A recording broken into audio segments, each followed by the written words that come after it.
A nought woman, no doubt some poor jobbing actress desperate to pay her rent, knelt down in the middle of a stylised pigsty. She held 12 leads attached to a number of decorated sculptures of life-sized pink pigs that surrounded her like the petals of a flower, all looking out at the audience. Some of the pigs wore clothes, one a military uniform, another a flowery straw hat and gold-coloured high-heeled shoes. One sported a gaudy sapphire and diamond necklace, the stones as big as plums. 2 of them were simulating copulation. The nought woman at their centre wore a bodysuit that at first glance made her appear naked. She was kneeling, her head down. At random intervals, she looked up to stare at the person directly in front of her for a few seconds before slowly bowing her head again. Now it was my turn to receive her numb stare. My lips twisted in distaste, blinking rapidly. The exhibit lowered her head, her cheeks reddening. Embarrassed for both of us, I said quietly, "The look on my face wasn't aimed at you. It was aimed at this ridiculous so-called art installation." The woman's head remained bent, the slight tensing of her shoulders and reddened face the only indications that she'd heard my words. Whether or not she believed them was another matter. I shook my head, sighing inwardly. It had taken me years to cultivate a poker face, but there were moments, like now, when the mask inadvertently slipped. After glancing at my watch, I took a seat at one end of the gallery. A huge sign hanging above all the exhibits declared, "Albion, Lessons Learned, a 21st Century Retrospective. Talk about the chieftain's new robes." This was supposed to be the most avant-garde, exciting art exhibition currently in the capital. Nought actors and actresses adorned the various works of art, a few of them naked, some covered from head to toe in body paint of various hues. They sat in, on, or among the various exhibits, seldom moving. The whole thing had a melancholy air of crass awkwardness to it.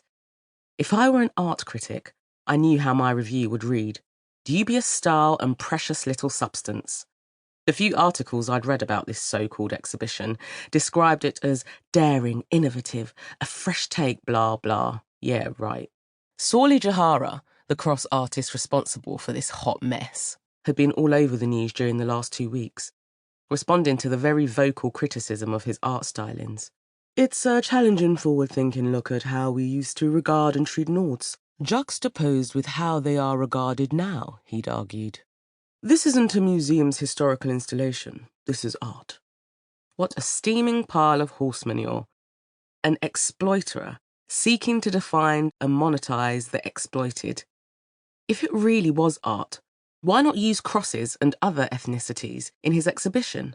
The whole thing was nothing more than a self-congratulatory exercise in nostalgia for the backward thinkers who still wished, or still believed, they lived in the past. I looked up at the ceiling and cornices. Now there was real art.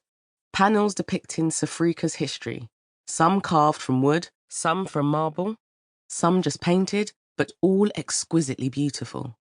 I glanced down at my watch again. It hadn't been my choice to meet here, and I was burning to leave. The ceiling, which was part of the fabric of the building, I admired. The rest of the exhibition in this gallery was making my skin itch.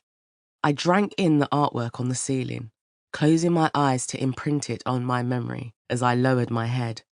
A sudden frisson of awareness crackled through me like a static shock. "Hello, Callie. What's what?" The baritone voice made my head snap up. Toby Durbridge. Damn it! My heart jumped at the sight of him, dragging me to my feet. God, it had been so long. Too long. When did the air get so thin in here? There was no other explanation for feeling this lightheaded. Oh, come on. You're a grown woman, for God's sake. Get a grip, Callie Rose. It had been such a long time since Toby and I last met. A lifetime ago. What had I been expecting? Certainly not this.